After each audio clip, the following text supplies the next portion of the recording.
Hello everyone, কেমন আছো সবাই? আশা করছি সবাই ভালো আছো, সুস্থ আছো। ইমেজ ক্লিয়ার করতে আসতেই হলো, তাই না?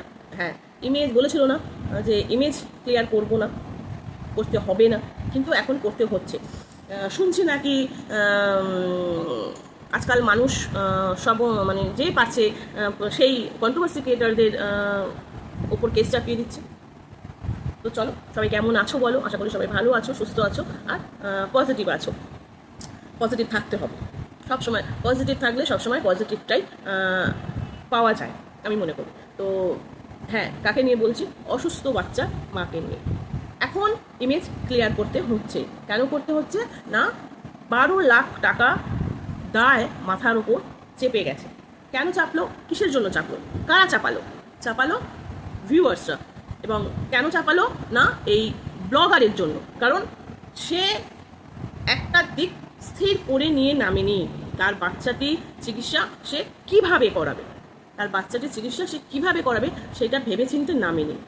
ফার্স্ট যখন দিল্লিতে বসে যখন সে ভিডিও করেছিল এবং বলেছিল এই এই এই এই করতে হবে, তারপর যখন সে কিউআর কোডটা দিল তখন প্রত্যেকটা মানুষ তাকে হেল্প করেছিল। সে ধরেই নিয়েছিল যে আমার 2.5 লাখ মানুষ, 2.5 বা 3.25 লাখ মানুষ যদি 20 টাকা 50 টাকা করে দেয়, আমার 40 লাখ উঠে এনাফ, ঠিক আছে? এবং সেই টাকাটা দিয়ে আমি আমার ছেলের চিকিৎসা করাবো। কিন্তু তার এই ধরে নেওয়াটাই ভুল হয়েছে। কারণ সে এতটা শিওর হলো কি করে যে যে যতগুলো মানুষ তার চ্যানেলে আছে সেই প্রত্যেকজন মানুষই তাকে টাকা দেবে? কেউ তো নাও দিতে পারে। হ্যাঁ, অনেকেই আছে টাকা দেয়নি, অনেকে আছে ভিউ দিয়ে তাকে সাহায্য করেছে, তাই না? কিন্তু না, সে এই ক্যালকুলেশনটাই করে বসেছিল যে সে যতগুলো মানুষ আছে তার পাশে প্রত্যেকে দেবে, কিন্তু সেইটা তার হয়নি। সেই জায়গায় কত উঠেছে না? 12 লাখ টাকা। তারপর সে ডিসাইড করলো যে না, এই যে 40 লাখের যে চিকিৎসাটা আছে সেই চিকিৎসাটা সে করাতে পারবে না। তাহলে সে কেন বলেছিল এবং সে এতটা শিওর কেন হয়েছিল যে সে এটাই করাবে? তাহলে কি পাবলিকের ওপর নির্ভর করে সন্তানের চিকিৎসা হবে? এটা কোন বাবা মা করে বলো তো, যে আমি পাবলিকের টাকায় পুরো চিকিৎসা করাবো আমার সন্তানের? তো 12 লাখ টাকা সে তার অ্যাকাউন্ট উঠেছে। এবং কোন মানুষ এই শিওর হয়ে নাবে যে আমি 40 লাখ টাকাই তুলতে পারবো এবং সেই 40 লাখ টাকা দিয়ে তারপর আমি আমার ছেলে চিকিৎসা করবো? যখন সেটা উঠলো না এবং যখন ভিউয়ার্সরা বলছে যে তুমি যখন যেই ট্রিটমেন্টের করাবার কথা বলেছিলে সেই ট্রিটমেন্ট যখন তুমি করাবে না, তাহলে আমাদের টাকা ফেরত দাও। ওটা না জাস্ট কিছু মানুষ বলেছিল, তার মানে এই নয় যে সত্যি সত্যি যারা টাকা দিয়েছে তারা টাকা চাইবে। এতটা নিচ মানসিকতা এখনও যারা টাকা দিয়েছে সেই সব কোনো মানুষের নেই। শুধু বলেছে এই ব্লগারের উদ্ধত এবং অহংকারের জন্য। যারা বলেছে কমেন্ট বক্সে যে তাহলে আমার টাকা তোমরা ফিরিয়ে দাও, আমাদের টাকা, ঠিক সেইটা বলেছে এই ব্লগারের প্রচণ্ড পরিমাণে উদ্ধত এবং প্রচণ্ড পরিমাণে অহংকার। সেই অহংকারটাকে ভাঙার জন্য বলেছে। তাহলে এতটা নিচ যারা টাকা দিতে পেরেছে তারা আবার টাকা চাইবে, যেখানে একটা বাচ্চার প্রশ্ন। কিন্তু না, এবং সে একবার নয় দুবার দুটো ভিডিও করে বলছে সে টাকা ফেরত দিয়ে দেবে। তাই জন্য ভিউয়ার্সরা বলেছে তাহলে আমাদের টাকা আমাদেরকে ফেরত দিয়ে দাও। তুমি যখন যেই ট্রিটমেন্ট করাবে না সেই ট্রিটমেন্ট তাহলে আমাদের টাকাটা ফেরত দিয়ে দাও। দেখো, আমি একজন মা বাবা, যে বাচ্চাটার মা বাবা, সেই বাচ্চাটির মা বাবা যে নিজে তাদের কিছুই খরচ করবে না এবং পুরো চিকিৎসার টাকাটা যে পাবলিকের কাছ থেকে তুলবে, এই যে চিন্তা ভাবনাটা, এটাই তো আমার মাথায় ঢুকছে না যে কী করে এই চিন্তা ভাবনা নিয়ে ভাবতে পারে যে আমি কিছু খরচ করবো না আমার সন্তানের চিকিৎসার পেছনে, পুরো টাকাটা আমি পাবলিকের কাছ থেকে তুলব।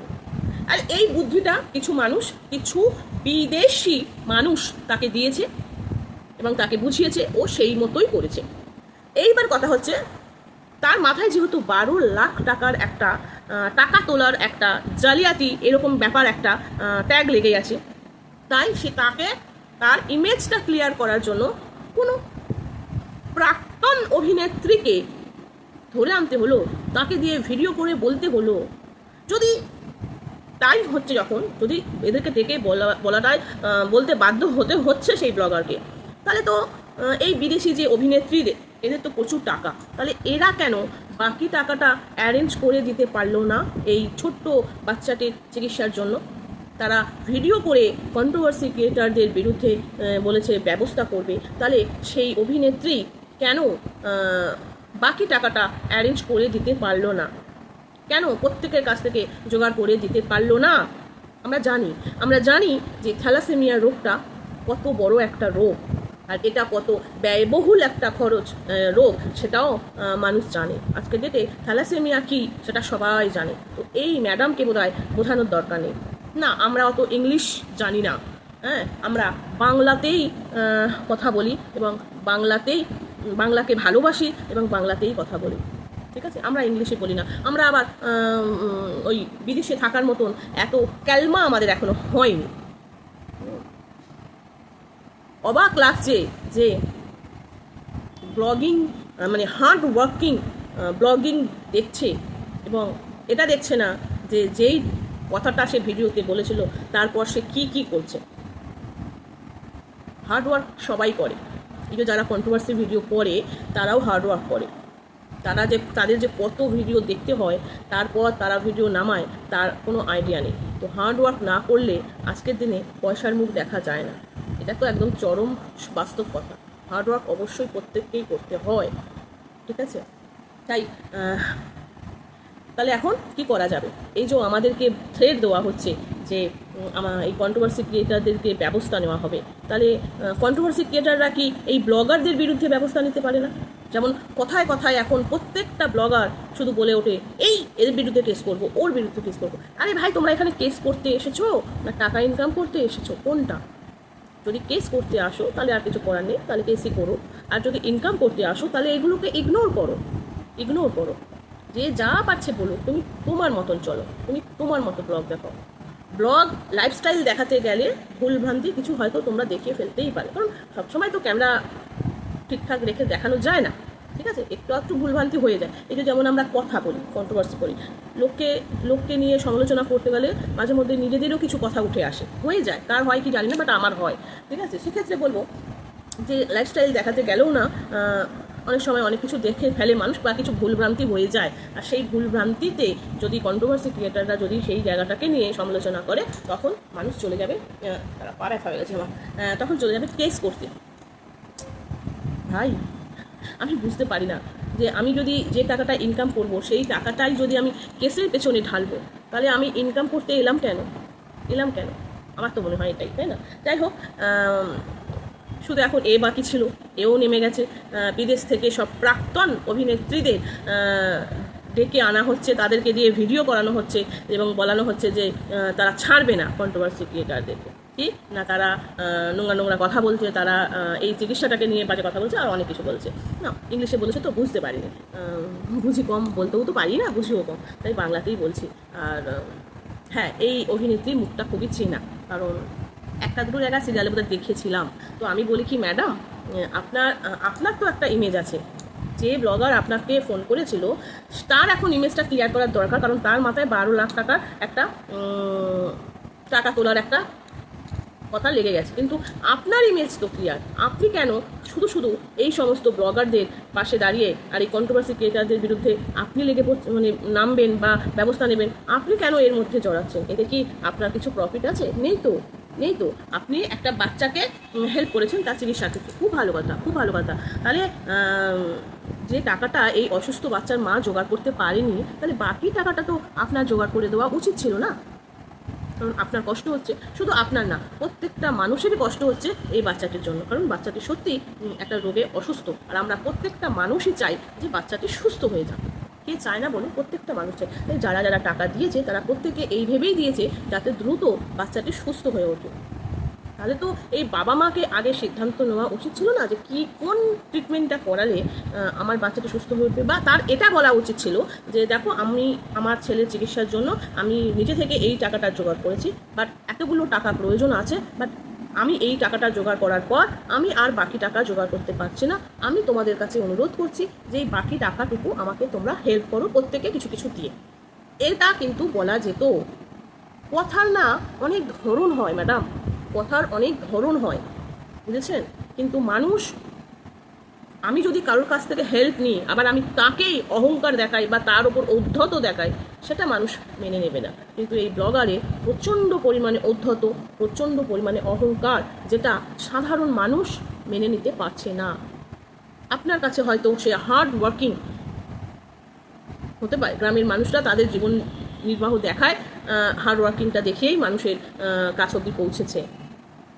আপনি বিদেশে বসে গ্রাম্য পরিবেশ দেখছেন, আপনার কাছে ভালো লাগছে, লাগতেই পারে, কেউ সে কথাটা নিয়ে প্রশ্ন তোলেনি, কিন্তু আপনি কেন মাঝখানে ঢুকে আপনি আপনার ইমেজটাকে নষ্ট করতে এসেছেন?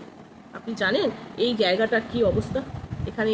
আমি জানি না কেন এখানে কি সত্যি আপনি ইমেজ নষ্ট করতে এসেছেন, নাকি এই যে এখানে এই জায়গাটা এমনই যে যে মুখ মানুষ ভুলে গেছে সেই মুখগুলো দেখিয়ে পরিচিতি পাওয়াতে এসেছেন? কোনটা বুঝতে পারছি না। সত্যি কি আপনি এই অসুস্থ বাচ্চাটিকে সুস্থ করার প্রবণতা নিয়ে আপনি ভিডিওটা করছেন, নাকি আপনাকে লোকে ভুলতে বসেছে সেই জন্য আপনি হঠাৎ করে আপনি মুখ দেখিয়ে পরিচিতি পাওয়াচ্ছেন? কারণ আপনার মতন এরকম অনেক মানুষ আছে লোকের ভিডিওতে গিয়ে মুখ দেখিয়ে পরিচিতি পাওয়ানোর চেষ্টা করছে। আমি সেটাই জানতে চাইছি আর কি। আমি তো জানি না, কারণ আমরা তো অত পরিচিতি পাইনি, ওই জন্য আর কি জিজ্ঞাসা করছি। কারণ আপনার এই কষ্টটা দেখে আমার কেমন একটু যেন জানতে ইচ্ছা করছে যে আপনি অ্যাকচুয়ালি কী করতে এসেছেন। আপনি আপনার ইমেজ বানাতে এসেছেন না নষ্ট করতে এসেছেন? যেই ইমেজটা আপনার নষ্ট হয়ে গেছে, যেটা পর্দার আড়ালে চলে গেছে, সেইটাকেই আবার ফেরাতে এসেছেন, নাকি যেটুকু বেঁচে আছে ইমেজ সেটুকু আপনি নষ্ট করতে এসেছেন? আমার জানা নেই, ঠিক আছে? তো আমি জানি না এই গুটি কত কিছু ব্লগার আছে, তাদের কিছু ভুল ভ্রান্তি ধরলেই তারা হয় কোনো সেলিব্রিটি বা প্রাক্তন অভিনেত্রীদের হায়ার করে, আরও অনেকে আছে নানান রকম নানান মানুষদের হায়ার করে। আমি বুঝি না এইগুলো করে আখেরে লাভ কী হয়, কী হয় বুঝি না। বাঁচাবেন আপনারা? ও আপনাদের প্রচুর হাত আছে বুঝি? ও আচ্ছা, আমি জানি না অ্যাকচুয়ালি কত দূর আপনাদের হাত। আপনাদের পাওয়ার কাজে লাগিয়ে কি হবে? একজন মানুষের চ্যানেল উড়িয়ে, একজন মানুষের পেটের ভাত মেরে কি আপনারা খুব খুশি হবেন? এখানে আমরা যাদেরকে নিয়ে কন্ট্রোভার্সি করি, আমরা কিন্তু কারোর পেটে ভাত মারার চেষ্টা করি না, ঠিক আছে? আমরা মনে করি সবাই মিলে খাবে, তাই তাদের কিছু ভুল দেখলে আমরা বলি আর কি, যাতে তারা সেই ভুলটাকে ঠিকঠাক শুধরে নেয়। এটাই তো সমালোচনা মানেই তো এটাই, তাই না? কিছু ভুল দেখলে, এই রাজনীতিতে সমালোচনা হয় না? রাজনীতিতে সমালোচনা হয় না? কত সমালোচনা হয়। প্রধানমন্ত্রী, মুখ্যমন্ত্রী এদেরকে নিয়ে লোকে বলছে না, এনাদেরকে নিয়ে বলতে বলতে এনাদের হয়ে যারা কাজ করেন বা এরা যে দল গঠন করেছেন, সেই দলে যে সমস্ত মানুষজন আছে সেই সব মানুষজন অপরপক্ষের মানুষজনকে নিয়ে হয় না? আমি প্রত্যেক দিন এই নিউজ শুনে শুনে এই সমালোচনা শুনতে শুনতে আমার মাথা খারাপ হয়ে যায়। তাই সমালোচনা তো থাকবেই। সমালোচনাই যদি না থাকে তাহলে আপনি সামনের দিকে এগোবেন কী করে? আমি বুঝতে পারি না এই ব্লগারদের অসুবিধা করতে হয় যে ব্লগারদের তো বরঞ্চ আরও মানে খুশি হওয়া উচিত যে এই কন্ট্রোভার্সি ক্রিয়েটাররা তাদেরকে নিয়ে সমালোচনা করে বলেই তাদেরকে লোকে দেখে, তাই না? কারণ প্রত্যেক ব্লগারের নাম তো মনে থাকে না, বা সবাইকে তো মানুষ সার্চ করে না। যাদেরকে নিয়ে আমরা কন্ট্রোভার্সি করি সেই কথা শুনে তাদেরকে সেই মানুষকে সার্চ করে তবে তাদের ব্লগ দেখবে, তাই না? আমার এটাই মনে হলো যে কিছু মানুষ আছে এখানে ইমেজ নষ্ট করতে আসছে, যেটুকু ইমেজ আছে সেইটুকু ইমেজ নষ্ট করতে আসছে, আর নয়তোবা ইমেজ যেটা চলে গেছে পেছনে সেটাকে আবার বানাতে আসছে, এটাই মনে হচ্ছে। তো চলো, ভালো থেকো। অহংকার ভগবানও সহ্য করে না, মানুষও সহ্য করে না। তো যার অহংকার হয় তার পতনও হয়, এটা একদমও বাস্তব কথা, এটা একদম বাস্তব কথা। আমি সবসময় বলি যে অহংকার যে করবে বা যারা করবে তার পতন অবধারিত হবে। তো দেখা যাক, এই যে এত সব মানুষদের হায়ার করে মানুষরা, দেখা যাক না পরবর্তীতে ভগবান কার সাথে আছে আর কার সাথে নেই। তো চলো, সবাই ভালো থেকো, সুস্থ থেকো, আর ভালো লাগলে অবশ্যই কমেন্ট করো।